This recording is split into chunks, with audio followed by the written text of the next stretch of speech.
keluar kerja itu emang nggak malu tuh Kak? Habis dari HRD terus sekarang jualan es gini. Iya, gini Mas, terkadang itu kita harus menurunkan satu ego kita, harus menurunkan satu tingkat ego kita untuk menjadi pribadi yang lebih baik. Kalau dibilang malu, dibilang gengsi, dulu sebelum saya terjun langsung ke sini pernah punya perasaan seperti itu. Tapi balik lagi, kita harus memang bisa menurunkan satu ego kita biar kita bisa bertumbuh lebih baik lagi. Kenapa kita harus berpikiran bahwa kerja itu harus selalu berdasi, bersepatu, berseragam. Padahal kerja seperti ini pun itu juga halal, seperti itu sih. Lumayan ya Mbak ini? Ya, ini baru berapa jam ya berarti ya? 2 jam. Baru 2 jam, Masya Allah teman-teman. Ini 2 jam udah dapat uang berapa ini Mbak? Mungkin Yang gede-gede ini. ini 800-an. 800 ya Mbak, 2 jam ya? Jadi 2 enak. Banyak teman-teman tuh. Jadi ini dari air mendidih dulu, Iya. terus dipindah ke dandang, karena kalau di dandang langsung mendidihnya lama. Oh gitu. Jadi pasti kita buatnya air panasnya segini-segini. Sedikit demi sedikit dulu ya Kak? Iya, terus dimasukin aja coklatnya. Nah, ini udah racikan dari rumah ya Kak ya? Iya, ini udah porsi-porsian gitu Pak. Tuh, satu dandang itu porsinya satu plastik ini. Iya, satu pack coklat itu kurang lebih mungkin sekitar 1 kilo ya Mas. Kakao aja, 100% Kakao aja? murni Murni coklat. kakao ya Kak ya? Iya, terus dikasih susu. Susu HT-nya itu berarti 500 mili air, baru kita kasih Kental SKM. manis. Iya, semua orang suka SKM. Iya. Nggak pakai gula, tambahan gula, karena kan di SKM sudah mengandung gula. Bener. Jadinya kita nggak nambahin gula lagi biar nggak terlalu banyak gulanya, jadi nggak terlalu manis Kak. Karena memang after test kami yang tadi itu kena diaduk terus sampai coklatnya larut. Nah kalau kayak gini kan masih ada yang gumpal-gumpal, nanti Iya. nggak rasanya nggak terlalu enak. Simpel, cuma 3 bahan aja. Coklat, susu cair, sama SKM, udah itu tok.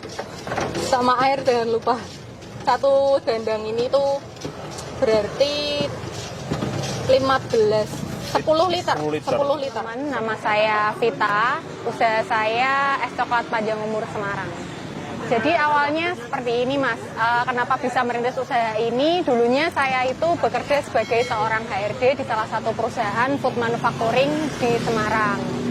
Tepatnya kalau teman-teman suka mengkonsumsi mie instan, jinglenya itu ada titik-titik seleraku. Nah teman-teman pasti kan tahu tuh, erat banget kan jingle itu di telinga teman-teman. Titik-titik itu apa ya Mbak ya? Indomie seleraku. Indomie. Iya. Berarti kalau Saya boleh dulu- diperjelas dulu kerja di Indomie di bagian apa nih Mbak? Saya dulu HRD 5 tahun di Indofood Food Ingredient Semarang. Lalu awal mulanya saya membuat usaha ini itu sebenarnya karena suami terdampak PHK di bulan Februari tahun ini. Lalu akhirnya mungkin karena tanggung jawab seorang suami sebagai kepala keluarga, sudah daftar ke sana sini untuk mencari perusahaan lagi. Tapi setelah melamar 6-7 perusahaan, Mas Leo cuma sampai tahap akhir, interview dengan general manager aja. Akhirnya yang lolos teman satunya lagi, rival satunya lagi, seperti itu. Akhirnya mungkin memutar otak untuk gimana caranya biar tetap bisa berpenghasilan untuk menghidupi keluarganya. Nah, akhirnya tercetuslah usaha es coklat ini. Ini bikin varian apa nih Mbak? Kan kita coklat aja sih Mas. Oh coklat aja? Iya. Yang membedakan harganya apa nih Mbak? Buat yang besar sama yang kecilnya. Oh cuma yang big size Iya. sama small size gitu. Kental ya Mbak ya? Iya, kita akan tahu.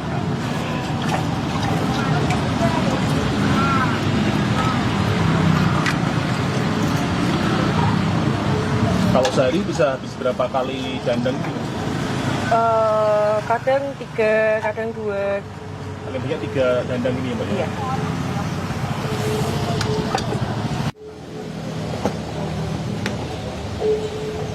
Untuk rotinya? Iya. Oh di ini ya, cocok sendiri gitu Iya, Mbak nanti ya? saya coba sendiri. Rotinya cocok sendiri. Ini sih Kak. Kata coklat kecil 3 ya? Rotinya red velvet sama ori 2. Iya. Makasih. Iya, thank you Kak. Ini nanti kalau misal kepahitan boleh tambah gula. Silakan Kak. Tadi Kak, di saat saya sudah kerja sebagai seorang HRD di perusahaan terkemuka di Semarang, mungkin di Indonesia, kebetulan suami saya itu di PHK. Nah itu ego sebagai seorang istri itu kadang bermain di situ Kak. Bermainnya seperti ini, saya yang punya gaji lebih tinggi dari suami saya, terkadang sifat ego saya itu bahkan munculnya tuh gini, halah kamu tuh sebagai laki-laki tuh harusnya bisa lebih dari saya, cuman kan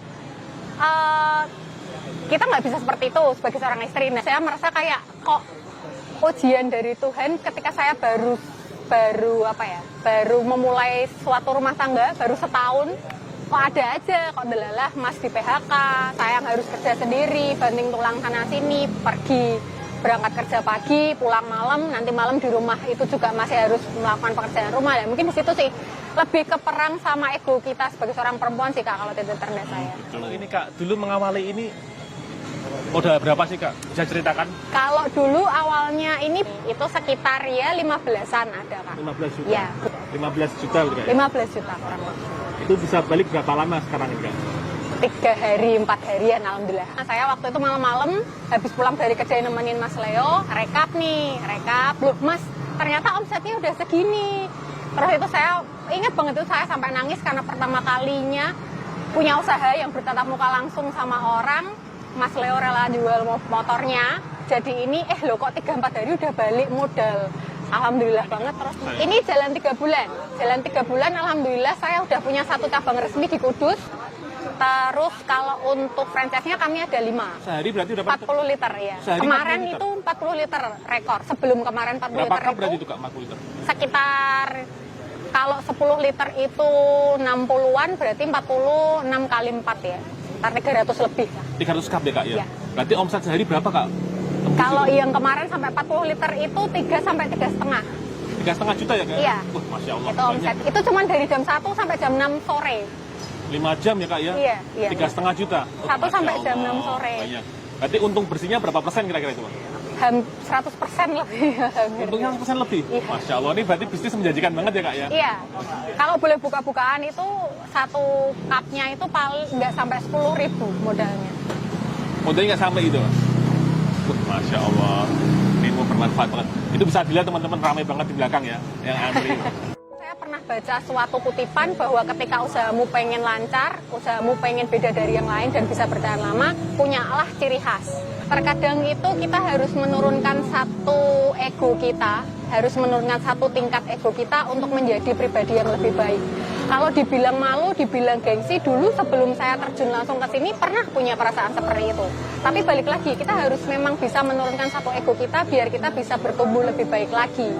Yang dimaksud di sini adalah kenapa kita harus berpikiran bahwa kerja itu harus selalu berdasi, bersepatu, berseragam. Padahal kerja seperti ini pun itu juga halal, seperti itu sih.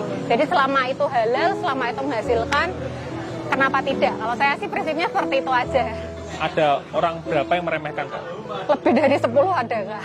Termasuk dari mertua, orang tua saya sendiri, mantan bos saya, rekan-rekan kerja juga ada. Bahwa ya udah kerja di kantor aja enak, gaji bulanannya pasti tiap tanggal segini kamu dapat gajian. Kalau gini kan paling cuma sebentar usahamu, habis itu paling ambruk lah, istilah orang Jawa kan kayak gitu Kak. Banyak yang remehin kayak gitu, cuman di satu sisi selama saya tujuan buka usaha ini bisa bermanfaat buat orang lain, semoga Gusti Allah pun juga ngasih jalan. Kenapa saya pengen buka kedai kayak gini, kalau besok besar saya bisa membuka lapangan kerja untuk banyak orang sih Kak. Pengennya seperti itu. Malah mungkin jalannya Tuhan memang harus berwirausaha seperti ini. Akhirnya ya gak nyangka kalau bakal rame, bakal seviral ini, gak nyangka juga. Kalau prinsip saya pengen bermanfaat bagi banyak orang Mas. Saya itu punya cita-cita dari SMP. Saya tuh pengen punya panti Breda sendiri, tapi khusus untuk orang tua yang terlantar. Saya pengennya adalah orang-orang tua jalanan yang memang dimana mereka itu memang nggak punya siapa-siapa, nggak punya rumah, itu biar ikut sama saya di panti saya. Itu pengen banget saya seperti itu, dan ya semoga dari usaha ini bisa menghasilkan cita-cita saya itu. Cuma Amin, amin.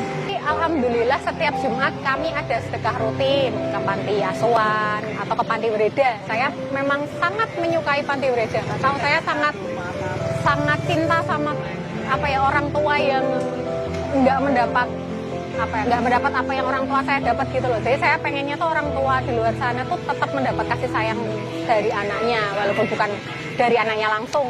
Itu yang Mbak rasakan setelah sedekah itu efeknya ke usaha gimana?